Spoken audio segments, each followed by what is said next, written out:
गुरु जी के चरणों में कोटि कोटि नमन अनंतम शुक्राना।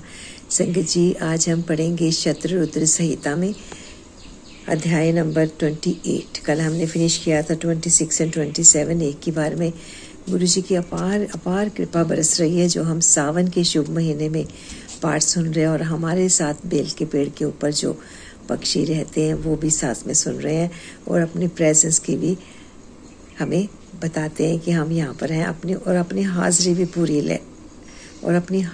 पूरी लगाते हैं चहचहा कर। बहुत बहुत बहुत बहुत शुभ प्रसंग है। नीचे शिवलिंग छोटा सा बना हुआ है, ऊपर बेल का पेड़। देखिए, आवाज़ सुनिए जब मैं सुबह के टाइम करती हूँ, अर्ली मॉर्निंग। ये देखिए। आइए संगत जी, आपको हम इस शुभ पेड़ के दर्शन करवाते हैं। बेल का पेड़ जो अति शुभ होता है, जिसके दर्शन करना सावन के महीने में बेल के पत्ते चढ़ाए जाते हैं। और कितना देखिए, कितना साफ सुथरा पत्ता, एक एक कोई भी खंडित पत्ता नहीं है इसमें, कोई भी खंडित पत्ता नहीं है। सावन के महीने में जब भी आपको मौका मिले, आप उंगली से उसके ऊपर राम नाम या चंदन से लिखें तो बहुत ही अच्छी बात है। लिख के भगवान को अर्पित करें। जय शिव शंकर भोलेनाथ। आज का दिन सबका बहुत बहुत शुभ हो। तो आज गुरुजी हमसे क्या पढ़वाएंगे देखते हैं। उससे पहले गुरुजी से आज्ञा ले लें संगत जी। ओम नमः शिवाय।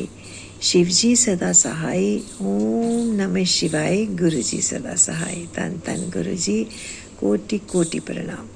भगवान शिव का यतिनाथ एवं हंस नामक अवतार नंदीश्वर जी कहते हैं, मुने अब मैं परमात्मा शिव के यतिनाथ नामक अवतार का वर्णन करता हूँ। मुनीश्वर अब्दुलाचल नामक पर्वत के समीप एक भील रहता था, जिसका नाम था आहू। उसकी पत्नी को लोग आहूका कहते थे। वह उत्तम व्रत का पालन करने वाली थी। वे दोनों पति पत्नी महान शिव भक्त थे और शिव की आराधना पूजा में लगे रहते थे। एक दिन वे शिव भक्त भील अपनी पत्नी के लिए आहार की खोज करने के लिए निमित जंगल में बहुत दूर तक चला गया। इसी समय संध्या काल में भील की परीक्षा लेने के लिए भगवान शंकर सन्यासी का रूप धारण करके आए। इतने में ही उस घर का मालिक भील भी चला आया, और उसने बड़े प्रेम से उन यतिराज का पूजन किया, आदर सत्कार किया। उसके मनोभाव की परीक्षा के लिए उन यतीश्वर ने दीन वाणी में कहा, भील, आज रात में यहाँ रहने के लिए मुझे स्थान दे दो। सवेरा होते ही चला जाऊंगा, तुम्हारा सदा कल्याण हो। भील ने बोला, स्वामी जी आप ठीक कहते हैं, तथापि मेरी बात सुनिए। मेरे घर में स्थान तो बहुत थोड़ा है, पर फिर भी उसमें आपका रहना कैसे हो सकता है। भील की यह बात सुनकर स्वामी जी वहाँ से चले जाने को उद्यत हो गए। तब भील ने कहा, प्राणनाथ, आप स्वामी जी को स्थान दे दीजिए। घर आए हुए अतिथि को निराश नहीं लौटाते या लुटाइए, अन्यथा हमारे गृहस्थ धर्म के पालन में बाधा पहुंचेगी। आप स्वामी जी के साथ सुरपूर्वक घर के भीतर रहिए, और मैं बड़े बड़े अस्त्र शस्त्र लेकर बाहर खड़ी रहूंगी। ओम नमः शिवाय। पत्नी की यह बात सुनकर भील ने सोचा, स्त्री को घर से बाहर निकालकर मैं भीतर कैसे रह सकता हूँ। सन्यासी जी का अन्यत्र जाना भी मेरे लिए अधर्म कारक ही है। ये दोनों कार्य एक गृहस्थ के लिए सर्वथा अनुचित हैं। अतः मुझे ही घर के बाहर रहना चाहिए। जो होनहार होगी वह तो होकर रहेगी। ऐसा सोच आग्रह करके उसने स्त्री को सन्यासी जी को सानंद घर के भीतर रख दिया, और स्वयं में भील अपने आयुध पास रखकर घर से बाहर खड़ा हो गया। रात में जंगली, क्रूर एवं हिंसक पशु उसे पीड़ा देने लगे। उसने भी यथाशक्ति उनसे बचने के लिए महान यत्न किया। इस तरह यत्न करता हुआ भील बलवान होकर भी प्रारंभ प्रेरित हिंसक पशुओं द्वारा बलपूर्वक खा लिया गया। प्रातःकाल उठकर जब यति ने देखा कि हिंसक पशुओं ने वनवासी भील को खा डाला है, तब उन्हें बड़ा दुख हुआ। सन्यासी को दुखी देख भील ने दुख से व्याकुल होने पर भी धैर्यपूर्वक उस दुख को दबाकर बोली, स्वामी जी आप दुखी किस लिए हो रहे हैं। इन भील राज का तो इस समय कल्याण ही हुआ। वे धन्य और कृतार्थ हो गए जो उन्हें ऐसी मृत्यु प्राप्त हुई। ओम नमः शिवाय। मैं चिता की आग में जलकर इनका अनुसरण करूंगी। आप प्रसन्नतापूर्वक मेरे लिए एक चिता तैयार कर दें, क्योंकि स्वामी का अनुसरण करना स्त्रियों के लिए सनातन धर्म है। उसकी बात सुनकर सन्यासी जी ने स्वयं चिता, ओम नमः शिवाय,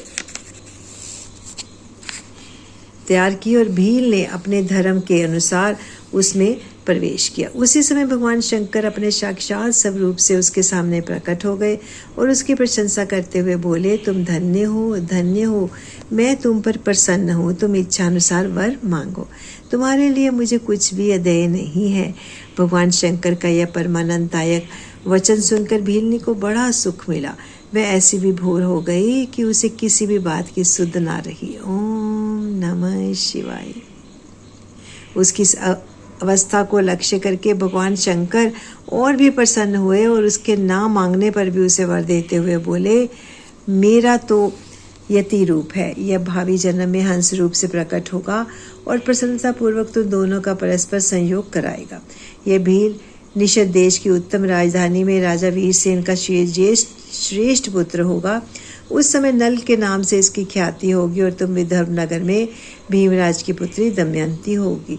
तुम दोनों मिलकर राजभोग भोगने के पश्चात यह मोक्ष प्राप्त करोगे, जो बड़े बड़े योगीश्वरों के लिए भी कठिन है, दुर्लभ है। नंदीश्वर जी कहते हैं, मुने ऐसा कहकर भगवान शिव उस समय लिंग रूप में स्थित हो गए। वह भील अपने धर्म से विचलित नहीं हुआ था, अतः उसी के नाम पर उस लिंग को अचलेश संज्ञा दी गई। दूसरे जन्म में वह आहूट नामक भील नैषद नगर में वीरसेन का पुत्र हो महाराज नल के नाम से विख्यात हुआ और आहू का नाम की भीलनी विदर्भ नगर में राजा भीम की पुत्री दमयंती हुई और वे यतिनाथ शिव वहाँ हंस रूप में प्रकट हुए। उन्होंने दमयंती का नल के साथ विवाह कराया। पूर्व जन्म में सत्कार जनित पुण्य से प्रसन्न हो भगवान शिव ने हंस का रूप धारण करके उन दोनों का सुख दिया।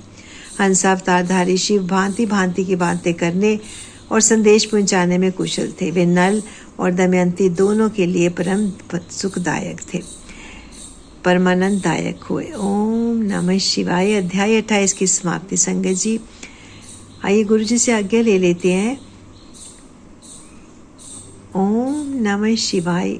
शिव जी सदा सहाय।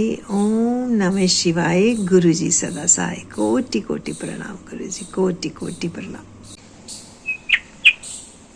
ओम नमः शिवाय। शिव जी सदा सहाय। ओम नमः शिवाय। गुरु जी सदा सहाय। ओम नमः शिवाय। शिव जी सदा सहाय। ओम नमः शिवाय। गुरु जी सदा सहाय। ओम नमः शिवाय।